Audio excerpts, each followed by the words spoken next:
Okay guys, here's the deal. Spring break is over.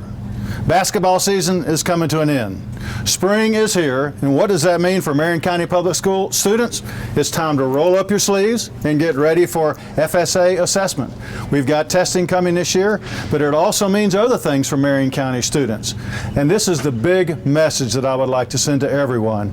Students, regardless of whether you're kindergarten through 12th grade, make good decisions. This is a big time of the year. Your teachers and administrators have been working very hard. You have been working very hard. Your parents have been very supportive, and it's time for you to prove that you can be the great students that I am confident that you already are. We've got 2 months of school left. We're anticipating a fantastic spring session here.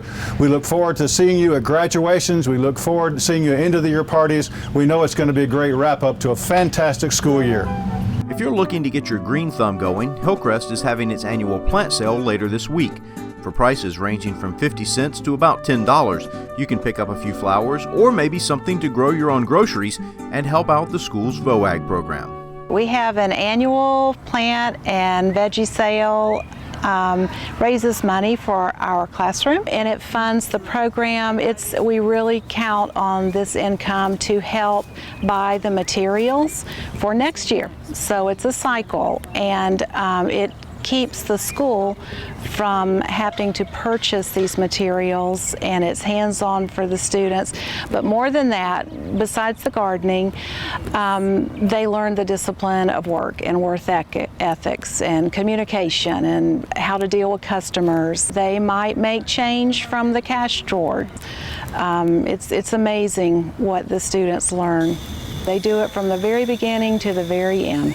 They fill the pots with dirt, they put the plants in the pots, everything from the very beginning. Sometimes we do seeds, sometimes we do little plugs, and we make flowers and baskets and vegetable plants that people can do in their gardens. The 15th Annual Student Media Festival is Friday, April 8th. Here is one of the videos entered into this year's competition.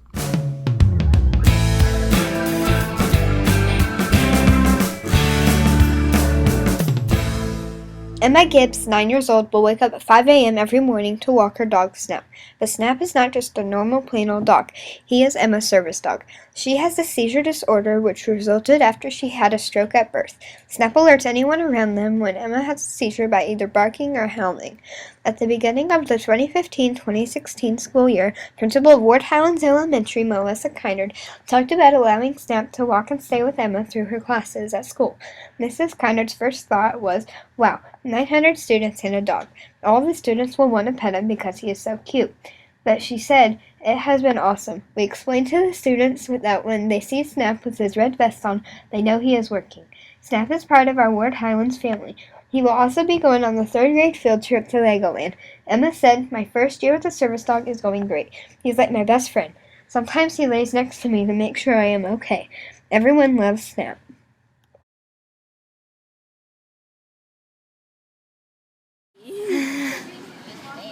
So I hear you wake up really early in the morning to walk him. Yes. Okay. Does he sleep with you? Yes. Okay. He eats dog food, real dog food. He's not allowed to eat other items of food that he finds and This is Haley Alvord signing off from Ward Highlands Elementary School Morning Show. After the winners are announced that Friday night, several of them will be screened the next day as part of the Silver Springs International Film Festival.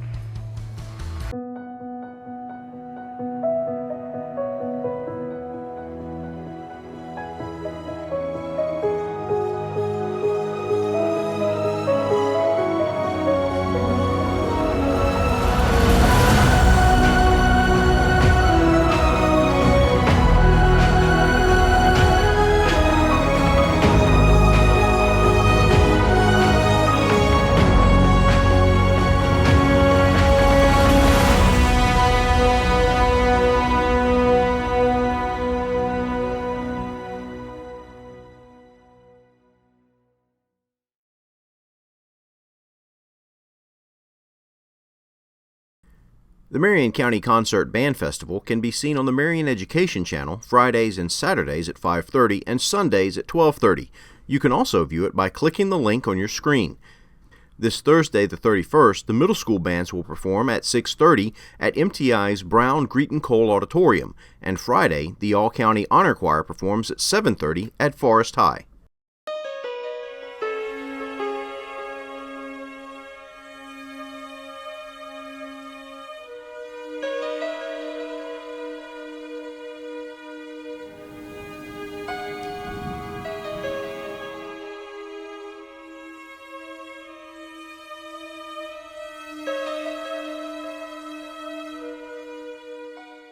I think you came in and saw the wrecked car outside. I'm going to share that story with you.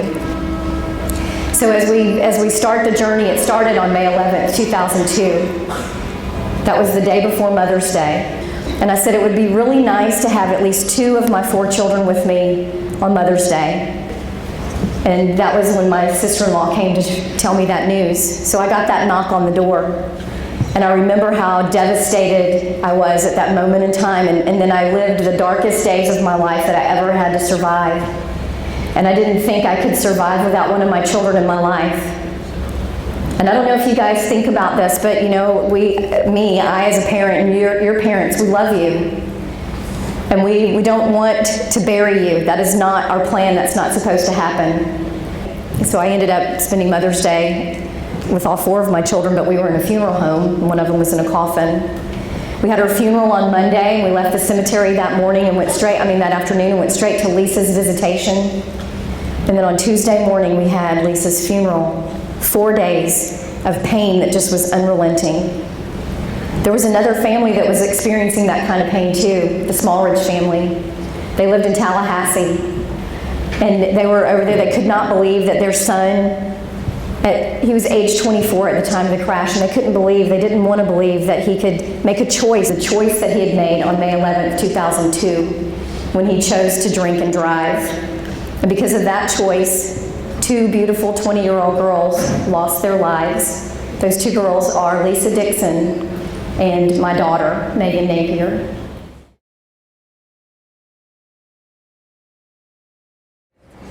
Why would you want to go through the only life you have drunk and putting that one life you have at risk? Let me ask y'all something. Y'all think this is the way I wanted to spend my life? You think that Friday night I was thinking, oh, you know what, I'm going to go out and have some drinks and go to prison for 22 years and live with the fact that I killed 2 people. You see, but this is how fast it happens. That accident took 4 seconds to happen. I went from being completely normal, having a blast in my life, to making a bad choice that left 2 people dead and me with a 22-year prison sentence. I was a maximum security inmate. I went from having a roommate in college who was a pre-law student to being locked up with a person who killed a correctional officer on purpose. Life is so precious, y'all, and I know that's kind of a cheesy saying, but I'm dead serious about that. You only have one opportunity to live this life. Please do not do it under the influence. I want you to think long and hard about your life, where you've been and where you want to go in life. And I want you to think about making those positive choices. And the main choices we want you to make today are that you're never going to drink and drive or text and drive, that you're always going to wear your seatbelt, that you're going to try to stop people from driving under the influence, and that you're not going to ride with people under the influence, and that you're going to value this one life that you have to live.